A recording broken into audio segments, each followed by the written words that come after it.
The return of MacVoices Live. This is MacVoices. This edition of MacVoices is supported by the MacVoices Dispatch, our weekly newsletter to keep you up on all the latest from MacVoices. Watch or listen to MacVoices straight from your email client. Sign up at macvoices.com/newsletter and stay up to date. Welcome to MacVoices. This is the talk of the Apple community, and I'm Chuck Joyner. Folks, this is MacVoices Live. We are back after a 2-week hiatus while I took a little time off, and I gave the rest of the crew time off, and I don't know what they did with it, but they're all back, or a lot of them are back, and we are expecting maybe one more as well. We're going to go around the table and let you know who's here. We're going to hit on a few subjects, but a little something different tonight. We are going to have a hard out in an hour, 9 p.m. Eastern, because right after this, we're going to be doing another MacVoices Live with the MacTech Colorado. Yeah, MacTech Colorado Macintosh user group. That too will be broadcast live on YouTube, so you'll be able to join us there if you want to. But this particular show will end, and you'll have to go over and get that feed. We'll remind you of that at the end. So let's find out who's here. And I'm going to take my screen as I always do. And boy, it is a rogues gallery tonight. Frank Petrie is up first. Good to have you, Frank. Oh, geez. Yeah, okay. Yeah, okay. I'm here. Does anybody want a burger and fries or anything? Oh, yeah. Okay. I mean, okay. I'll I'll pretend there's an In-N-Out back there. Take orders in the chat later. Kelly Gamont is here, looking wistfully about In-N-Out burger. Yeah, me too. Yeah. How are you, Kelly? We don't get these here. Well, I was better before. I was daydreaming about a double animal style, but otherwise I'm all right. Okay. All right. Should we ask you what a double animal style is, or just let it go? You should take your answer off the air, sweetie. Okay. Sounds good. Moving quickly. Jay Miller. Keep me out of trouble, Jay. It's overrated. That's what it is. And I'm from California and have easy access to it. So it's scarcity when you live here. That's why it's special, because I can't have it all the time. Oh. And Jay, you have a new podcast too. I mean, let's not waste time on that. We'll get to that later.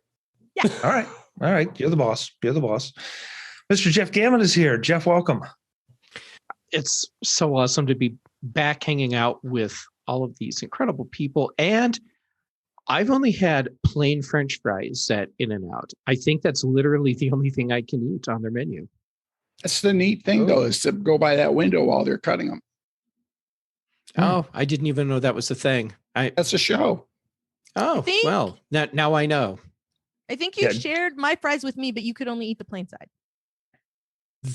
Yes, it's all coming back to me now. That's how I had In-N-Out. I ate some of Kelly's fries. I mostly only eat the fries too. That's not a euphemism. Yeah. It was really just fries. Welcome to the In-N-Out podcast, everyone. Yes. He's not acting like this is only going to be an hour. yeah, really. That very smooth voice was Mr. Guy Searle. Guy, welcome. Yes, double animal style, well done fries and a root beer float, please.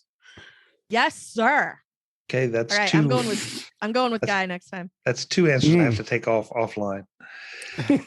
Making her triumphant return as a married lady, Ms. Brittany Smith. Brittany, how are you? Good to see you. I like how you hesitated on the last name. Hi, thanks for having me back.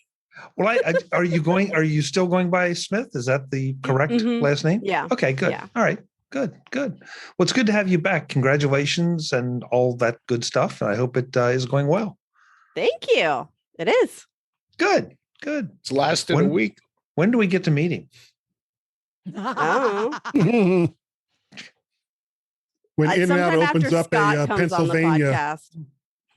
Okay. All right. Warren Sklar is here too. Warren, good to see you. Hey, good to be back. My son and I were going to California, and we specifically wanted to go to hit an In-N-Out because we heard about it. We don't have them here. Got there, ordered what they told us to order. We weren't really impressed. We'll be honest with you. Sacrilege.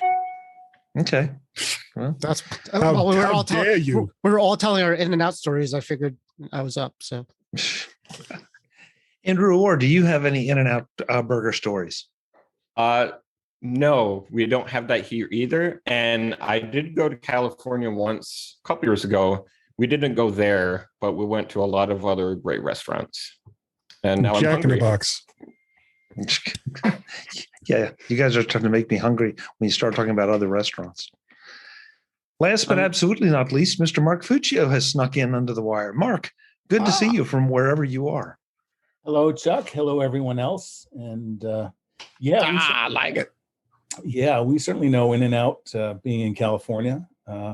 We once had 2 Cocker Spaniels who, we'd occasionally get them their own individual patties without salt.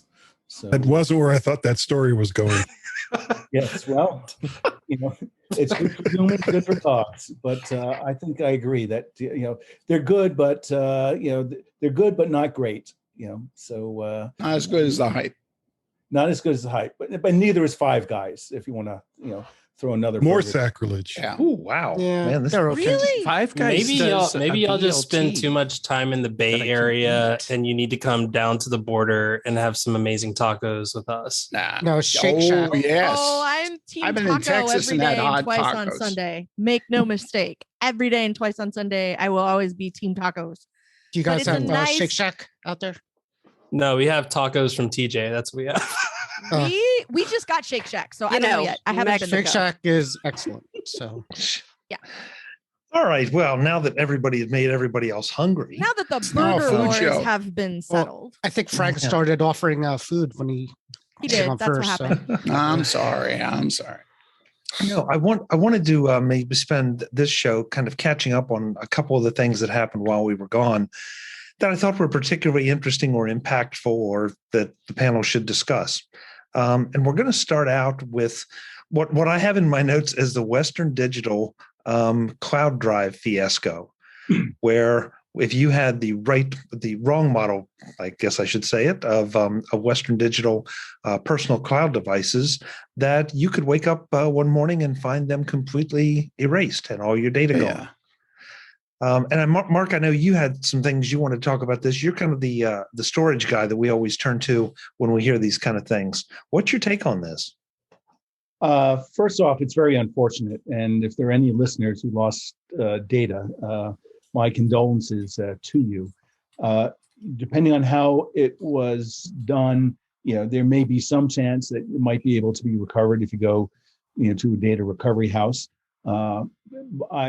I've read a lot about how the exploit worked. It seems to do a reset, but it's unclear if the reset is, basically doing a full reformat of the drive, or if it just, overwrites the drive header. So it's analogous, to data failure on a Mac. The data may still be written on the blocks on the drive and hence recoverable, but no guarantees about that. I think the key message is that really any type of any type of embedded server, which is basically what the Western Digital, My Drive NAS solution is. If it's exposed to the internet, the bad guys will, figure out if there's an exploit, they will figure out the exploit. And there are companies out there that are basically probing all sorts of devices, and there are even some good guy companies that can list, what type of devices they've found. So it's not difficult to find devices if you are if a hacker with a bad mind set to it. And in this case, I think it's unfortunate that, it really seemed like it's a matter of, just poor engineering practice at Western Digital to, allow, third parties, to externally configure a device, to reconfigure itself. I know in my own career in the past 10 years, having worked with 2 different storage companies, that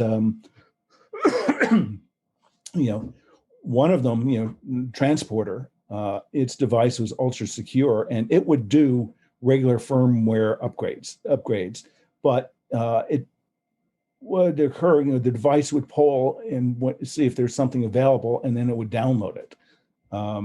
those devices were completely secure. There was only one port open, and it was not exposing, as WD drive did. It was not exposing either any of the shell or any of the programming language interpreters. Popular programming language PHP, used in all sorts of WordPress and other sites. It had some open vulnerabilities that they found. They were able to download scripts and then reload and reboot it and have it join a botnet. So it's just really, I think, sort of pretty poor engineering practice at WD. And it was not just WD. There was some Seagate and other consumer NAS devices as well that had the same vulnerability. And that's to be expected because they're all basically engineering light, and they're building off of open source software. In this case, I guess it was a Debian distribution of the Linux operating system.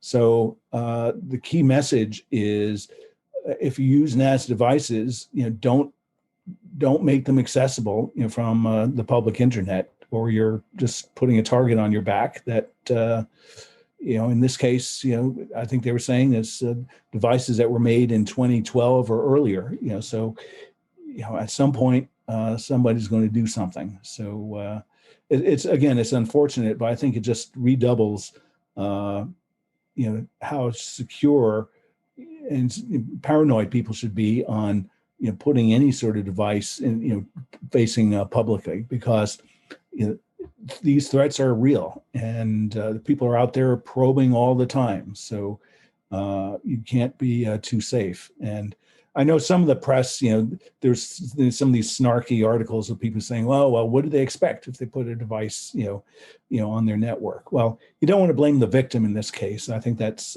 bad form. But I think people should just not willy-nilly assume it's safe to use these things just because they have remote software apps that can make accessing safe and convenient, but are having all sorts of security compromises as a result. So we'll have to see how this thing unfolds. I hope WD will capitulate and offer firmware upgrades for all of their devices, because as the story was breaking, some of the responses are that some of their I forget their device, they're not numbering model, but something ending in a version 5 of their software were covered, and the version ending in 3 were not covered, and it was so old it's not getting any fixes and updates. I think they should do that, and try to make the best of a bad situation, and offer something out there for their customers who did put their money and faith in Western Digital. Mark, I think you're being far too generous. And I see a problem here, which is that Western Digital knew about this security flaw back in 2015 and chose not to address it. Yeah. And they let this sit out there all these years, knowing full well that something like this could happen. And then it did. Now, after the fact, saying, hey, we will pay for data recovery service for people that had a problem with this drive. Okay, that's good. But they should have, even though back in 2015, when this was no longer a supported device, because of how serious the security issue is, they should have gone ahead and rolled out a firmware update for the device. It would have been a lot cheaper for them, and it would have made them look like the hero. And they chose not to do that. And so in this case, I am not willing to give Western Digital any kudos for what they're doing now, because they waited way too long and they let a lot of people get screwed. Yeah, I didn't actually cover this, but I have an article from ExtremeTech, and there's an interesting tidbit. Let's see. Where is it? Oh, sorry. I had it right in front of me. Yeah, so it sounds like it could have been prevented. Mm-hmm. So that says the software included an authentication check whenever the embedded reset command was triggered. However, for unknown reasons, it was disabled in the shipping software. The code, they shared a little snippet of the code, and it says each line of it was commented out. I'm sure I know how that happened. They probably did that, in development and forgot to change it, for the production, worthy version of the code. But you are almost totally spot on, Mark, with that one. All you're missing is the why it was commented out bit, which they have subsequently said they were switching over to a different authentication system. And so they commented out the old code, but then never actually had the newer code enabled. Mm-hmm. So what they did was they just disabled all authentication, and they did fess up to that. They're like, yeah, this is what happened, and we didn't realize. I don't know. I think in this case, I don't know that I would believe them. I think saying that we're moving over and never happened, I think that strikes me as sort of just insincere and a PR spin. Instead of just saying, hey, we goofed, they're saying, well, we're in the process of making things better, and that doesn't seem to hold water to me. It's the same thing that happened with Peloton. Like a kid dies, and when the answer is, oh, all treadmills are dangerous. Like, no, like anytime the phrase all and insert comment that's going to end up with something bad happening, just stop. like that's like, that should be PR training. How number about one. Anytime you say the word all, it's just like an immediately just like about face. Too general. Yeah, because and that is where, I mean, again, I'm with Jeff here that sure, every as we're talking in the chat, every drive could die. I mean, I remember there was a whole thing with was it Toshiba drives that they were like coming off the manufacturing line. I was going to say that. So like my point was going to be, what if WD put bad drives in, and after the fact they knew it was bad, right? They knew these drives were bad and they didn't say anything, or maybe they knew they were not as reliable as some others and they chose those drives. Is it the same thing as this? Because I'm sure it happens all the time. I'm sure NAS providers provide drives that are, not as reliable and could die. This seems very much in the same vein as when there are bug bounties. I mean, like we said, Western Digital knew this was a problem. Mm-hmm. Instead of choosing to do the thing that would have cost them money, that would have cost them resources, they chose to say, we'll fix it on the next product. And if people say it's a problem, we'll encourage them to buy the next product. Even now, what they're saying is, hey, if we can't fix it, we'll give you a discount on the next Western Digital hard drive you buy, which is like, I mean, if you can't fix it, why would I buy a Western Digital hard drive ever again? Well, they probably figured it was the product would die before this even happened. I mean, it came out 2012 and we're just hearing about it now. It's been 8 years. Yeah. So, I mean, obviously it's not very common. I'm sure many failed on your own before that. Mm-hmm. And what I said in the chat is, people should know that things die, just like, Jay said. I mean, you always have to have your data in two places at all times. It doesn't matter, if it's in the cloud or on your computer or wherever, but that's a backup. Putting everything on a NAS drive is not a backup. It's one also, place. But like in this particular case, it was an easy fix too. Like that's what makes it like twofold. Like A, it was a problem forever.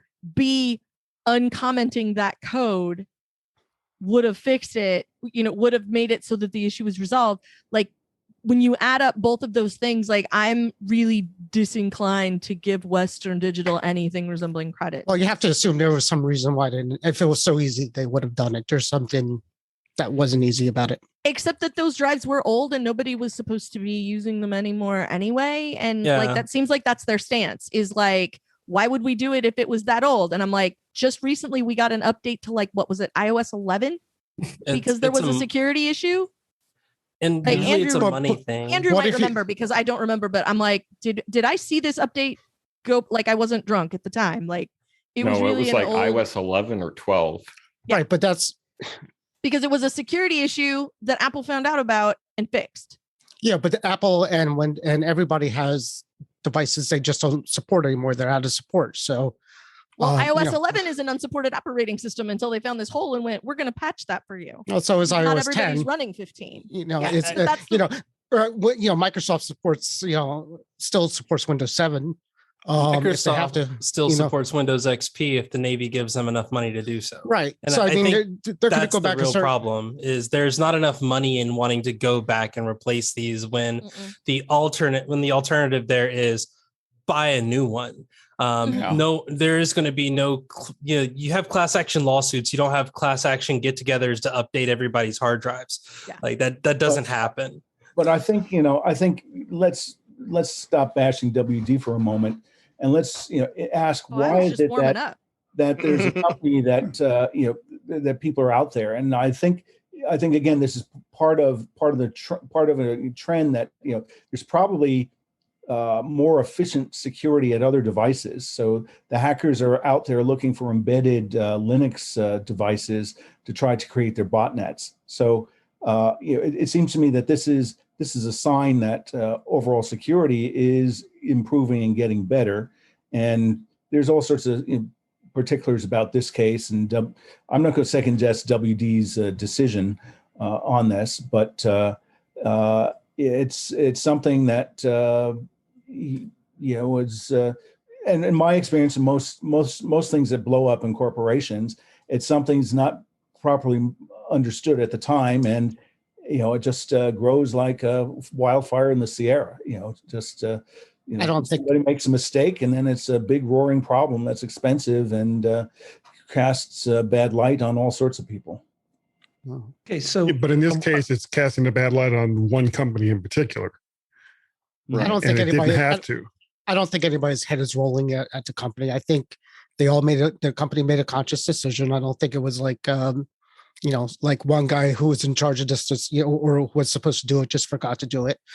They did a wasn't risk integration test one. That's not. They what did a happened risk. here. They did a risk cost analysis on it, and they decided that it would be cheaper to see what happens. And the developer Anyone that remember wrote the that movie code Fight is- Club?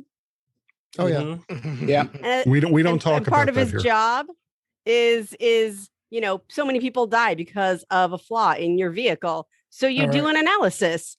Will the lawsuits, the money from the lawsuits, outweigh the cost to change it and do a recall? And if the answer is no, you don't do it. They did that with the Pinto. They said, how many dollars is a human life worth? And so they didn't fix the gas tanks until they reached that number, and they went, oh, got to fix the gas tanks. I think to kind of touch on something Mark mentioned, the people that wrote this code, the people that at the end of the day may have made that mistake, junior developer somewhere that was told to do something and make it work. And it was make this work. We need this feature so that we can compete with our competitors that are doing this now as well. Or we need to maintain our position. I don't care how it works, make it work. And the authentication part of it was probably breaking something. And they go, oh, well, if I take the authentication part out, my boss is happy. I get to go home and I don't have to work this weekend. And they ultimately, like you said, they're off to doing something new. We'll probably never know who that is because, again, the code is deprecated. The code isn't open and available, and there is no blame for it. So, and I mean blame as in it's a developer term of like, hey, who submitted this code, not necessarily who's at fault.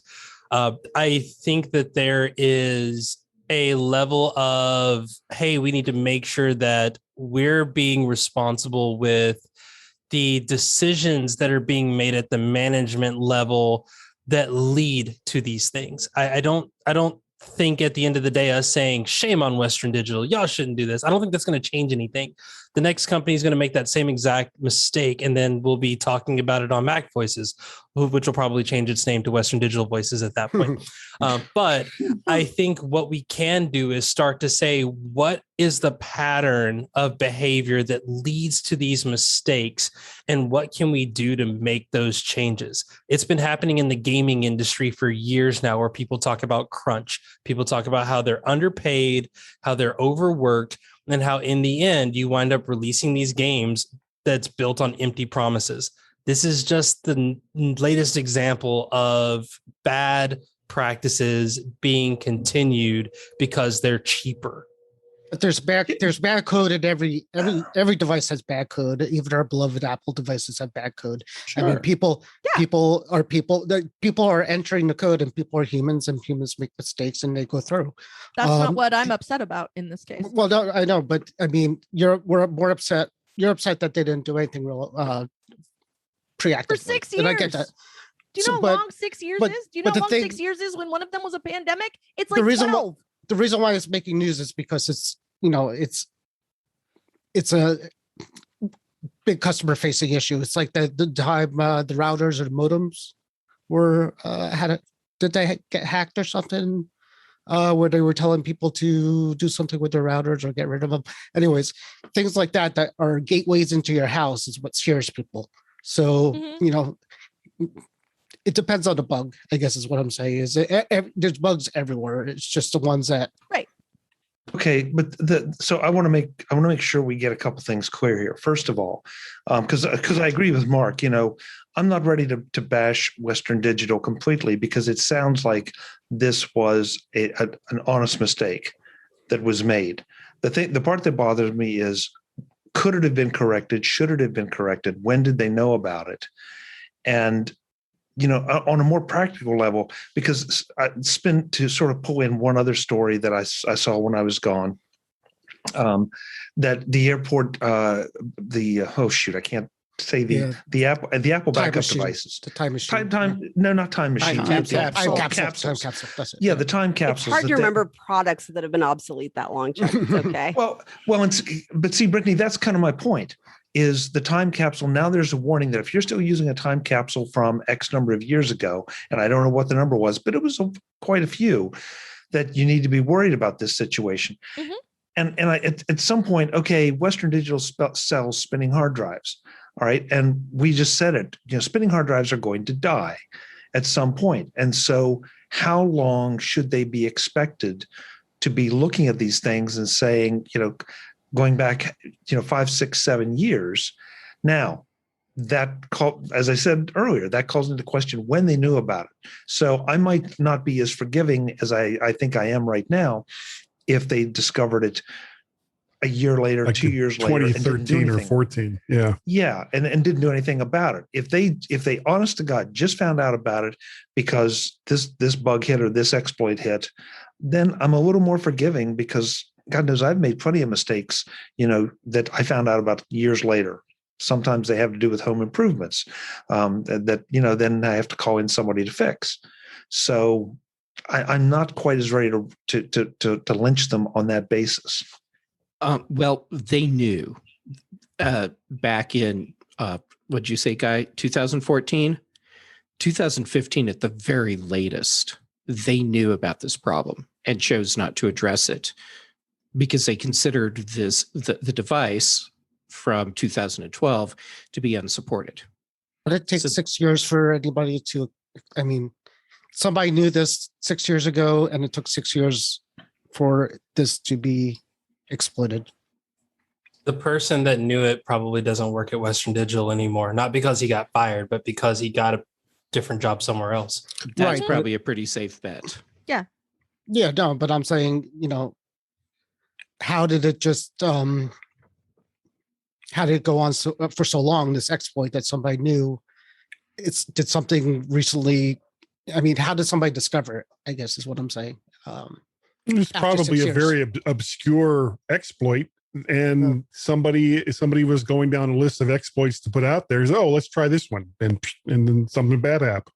All right. Well, that could happen probably on anything connected to the internet at this point. So I'll tell you, I'm sorry, Chuck. I was going to say 50% of this reminds me of, well, not many of us remember or are old enough on this panel, but Jimmy Carter made a mistake.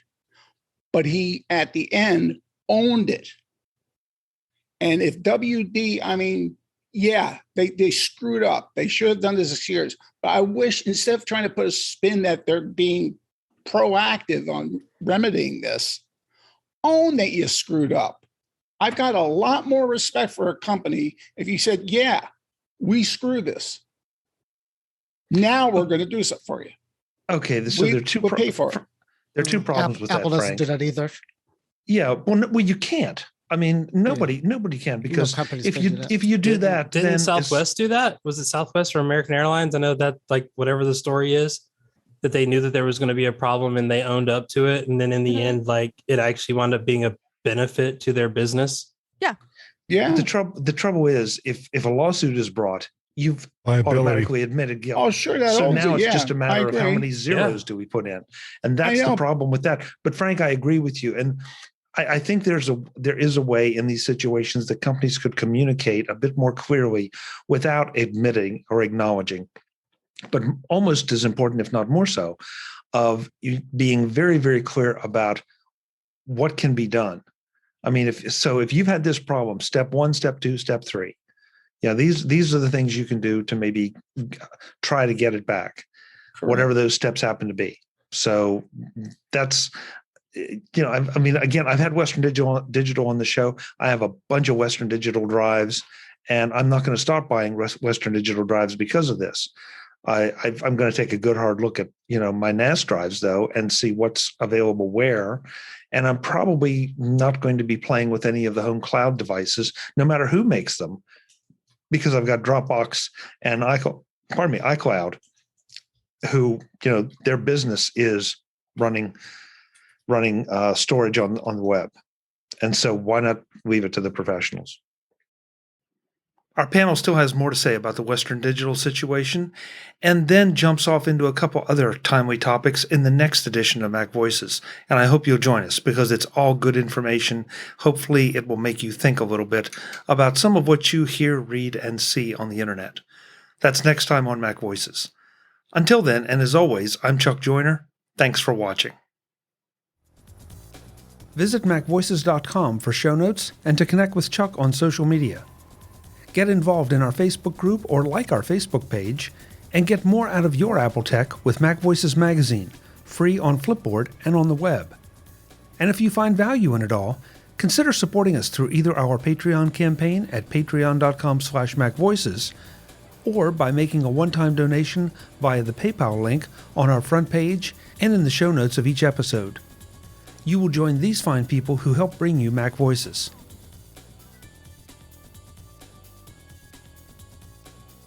Advertising handled by Backbeat Media at backbeatmedia.com. Bandwidth provided by CacheFly at cachefly.com.